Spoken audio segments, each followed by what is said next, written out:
जय हिंद, नमस्ते। अब कैसे हैं आप लोग? तो हम लोग कहाँ थे पिछले क्लास में? मुजफ्फरपुर। चलिए आइए आप लोग मुजफ्फरपुर।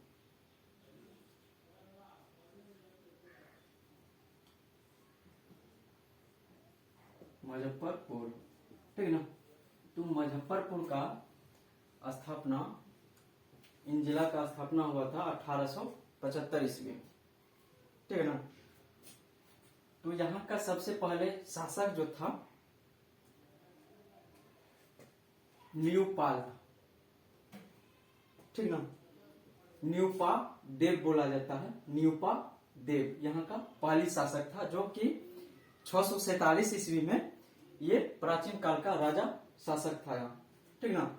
इनके बाद शासक करने के बाद दूसरा शासक आया हेनसन और हर्षवर्धन, ठीक ना? उनके बाद जो है हर्षवर्धन के बाद पाल वंश आया 8वीं शताब्दी में, लगभग में ये 1019 ईस्वी तक जो है रहा, कार्यरत रहा। उसके बाद मुगल शासक जब यहाँ आया तो इसको मुगल शासक 1323 ईस्वी में ये शासन किया यहाँ, ठीक ना? तो उसके बाद गयासुद्दीन शासक जो था, गयासुद्दीन शासक के टाइम में ये 1857 ईस्वी में इसका गठन हुआ था मुजफ्फरपुर जिला का, ठीक ना? उनके बाद ब्रिटिश सरकार 1857 ईस्वी में ब्रिटिश सरकार भी आया और यहाँ आमिर मुजफ्फरपुर के नाम से दूसरा खंड जिला का स्थापित किया था, ठीक ना? तो आइए इसका हम सबसे पहले मानचित्र देखेंगे, ठीक ना? तो मानचित्र है इसका इस तरह का, आप लोग का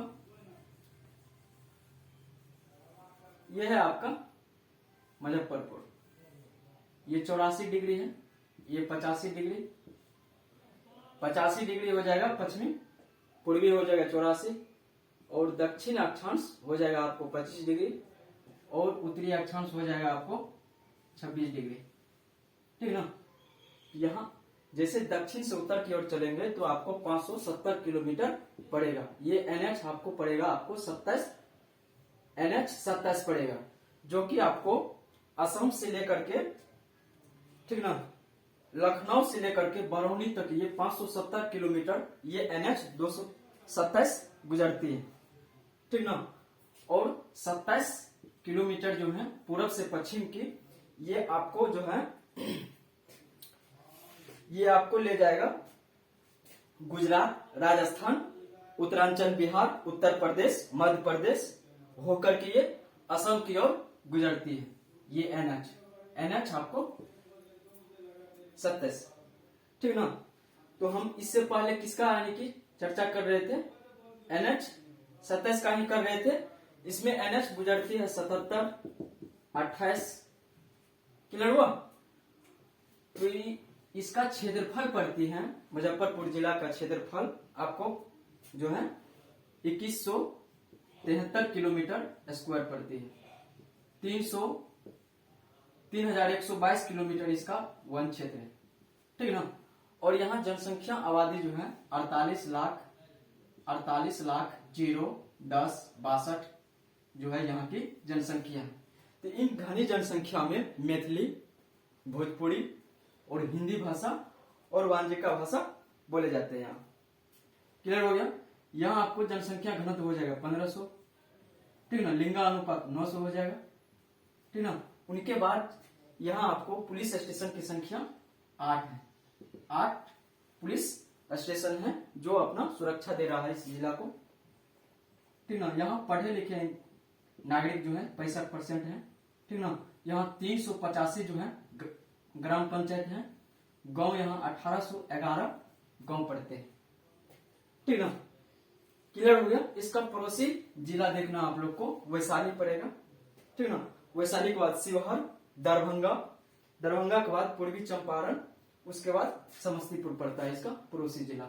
यहाँ बहने वाली नदी हो जाएगा गंडक, बूढ़ी गंडक और उनके बाद बागमती, ठीक ना? यहाँ की नदी है इस क्षेत्र की। यहाँ फसल जो लगते हैं आपको गेहूं, चावल, मक्का, ठीक ना, गन्ना और लीची फसल ज्यादा होते हैं। यहाँ लोकप्रिय पर्यटक स्थल जो है अशोक स्तंभ, ठीक ना, और बिहुला बोला जाता है, ठीक ना। यहाँ त्योहार जो होते हैं सतुवानी होता है जो कि 14 अप्रैल को यहाँ बड़े धूमधाम से मनाते हैं, ठीक ना। लोकगीत यहाँ की कर्मदाई है, ठीक ना। क्लियर हो गया। आइए अब यहाँ की आपको जो है वर्षा जो होती है 1182 मिलीमीटर जो है इस प्रदेश में वर्षा होती है, औसत वर्षा, ठीक ना। और यहाँ का अभी तापमान जो है 26 डिग्री से लेकर के उधर 38 डिग्री सेल्सियस इस क्षेत्र की तापमान रहती है। और यहाँ की गाड़ी प्लेट नंबर हो जाएगा आपको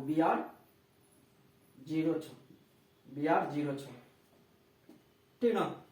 क्लियर हो गया। और यहाँ आपका वर्तमान डीएम साहब जो है, ठीक ना, सुब्रत कुमार सेन है, सुब्रत कुमार सेन।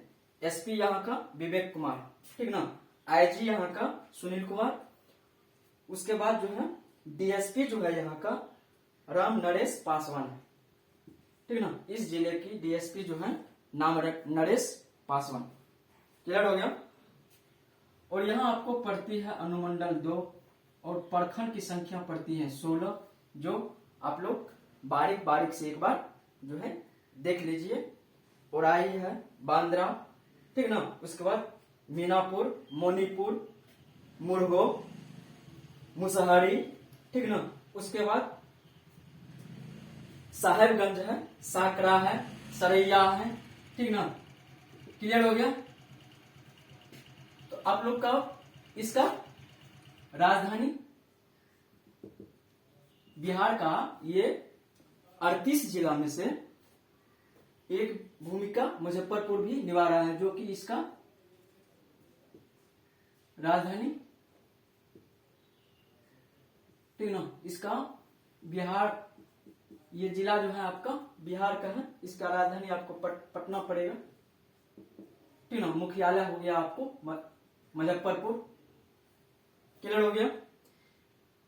तो फिर हम लोग पुनः चलेंगे मुजफ्फरपुर जिला खत्म होने के बाद दूसरा जिला के साथ जीएस, ठीक ना। हाँ, कल के डेट में आप लोगों का एडवांस में बोल देते हैं, रक्षाबंधन का त्योहार है।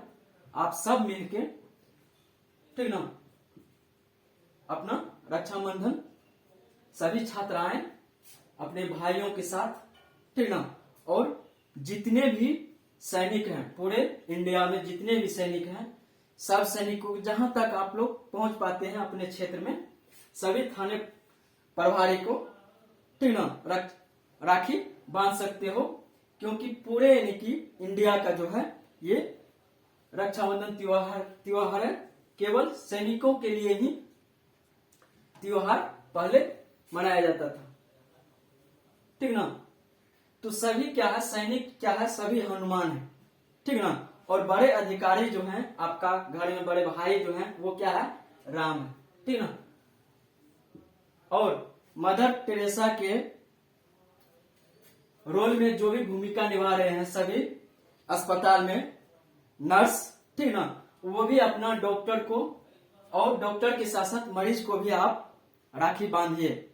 और कहीं भी पूरे इंडिया में जहां जहां छात्र पढ़ रहे हैं, किसी भी कोचिंग संस्था में या विद्यालय में, कॉलेज में, तो आप जो है थाना प्रभारी को जाकर के रक्षाबंधन जरूर बांधिए, ठीक ना। 1-2 छात्रा को साथ कीजिए और उसके बाद जाइए राखी बांधिए, ठीक ना। तो हैप्पी रक्षाबंधन कल के लिए एडवांस। जय हिंद आप लोगों को।